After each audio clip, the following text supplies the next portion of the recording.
కేసీఆర్ చేసిన రాజకీయం ఆయనకి రివర్స్ అవుతుంది. 2014లో కేసీఆర్ తెలంగాణ రాష్ట్రాన్ని సాధించి అధికారంలోకి వచ్చారు. ఉద్యమ నేతగా రాజకీయ విలువలకి ప్రాధాన్యత ఇస్తారని అనుకున్నారు. అయితే ఉద్యమం అయిపోయింది, అస్త్రం వచ్చింది, రాజకీయమే మిగిలింది అని చెప్పి ఒక పార్టీ అంటూ లేకుండా టీడీపీ, వైసీపీ, కాంగ్రెస్, చివరకు కమ్యూనిస్టులను కూడా కేసీఆర్ కాక వదిలిపెట్టలేదు. ఎమ్మెల్యేలంతా తన దగ్గరే ఉండాలనుకునే మనస్తత్వానికి వచ్చేసిన కేసీఆర్ ఏ ఒక్కరిని వదలకుండా అడ్డు అదుపు లేకుండా పార్టీలో చేర్చుకున్నారు. ప్రజల ఓట్లతో గెలిచిన పార్టీలను ఏకంగా శాసనసభ పక్షాలనే తమలో కలిపేసుకున్నారు.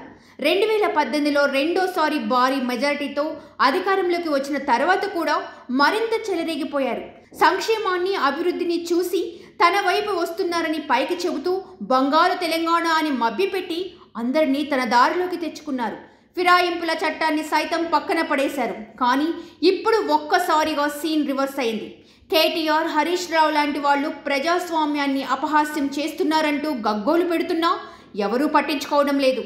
గత 10 ఏళ్లలో కేసీఆర్ ఇదే పని చేస్తున్నప్పుడు ఈ బాధ తెలియలేదా అన్న ప్రశ్నలు మాత్రమే వారికి ఎదురవుతున్నాయి.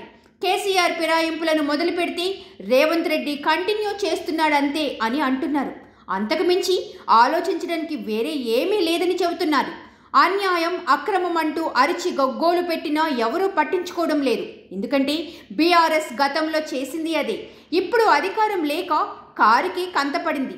ఇప్పుడు ఆ కంతలో నుంచి వెళ్లే నేతలను ఆపడం ఎవరి తరమూ కావడం లేదు. అందులోనూ గత పాలనకు ఇప్పటి ప్రభుత్వ పనితీరుకు బేరేజ్ వేసుకుని వెళ్లేవాళ్లు ఎంతోమంది ఉన్నారు.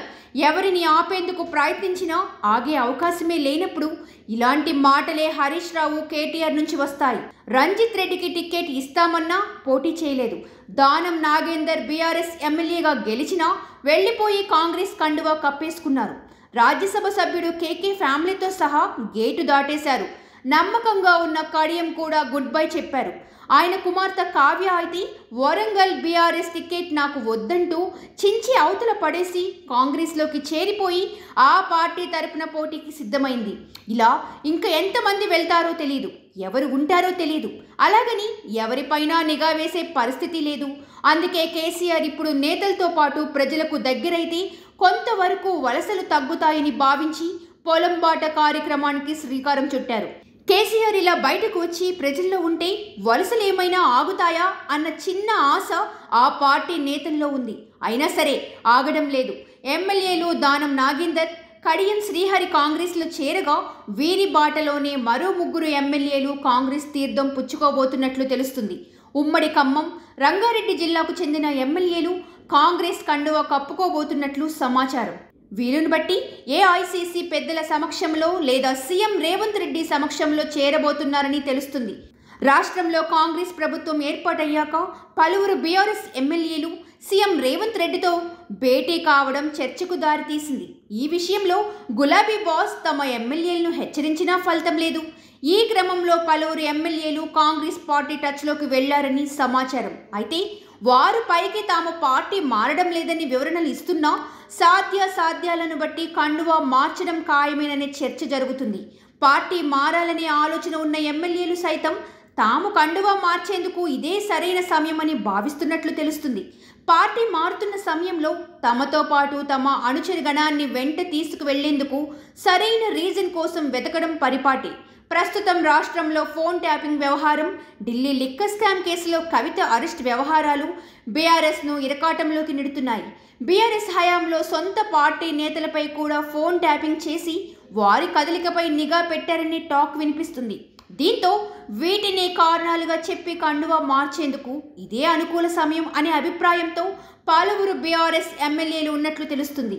తాజాగా కాంగ్రెస్ నేత ఉత్తమ్ కుమార్ రెడ్డి సైతం అదే తరహా వ్యాఖ్యలు చేశారు. త్వరలో 25 మంది బీఆర్ఎస్ ఎమ్మెల్యేలు కాంగ్రెస్లో చేరబోతున్నారని వెల్లడించారు.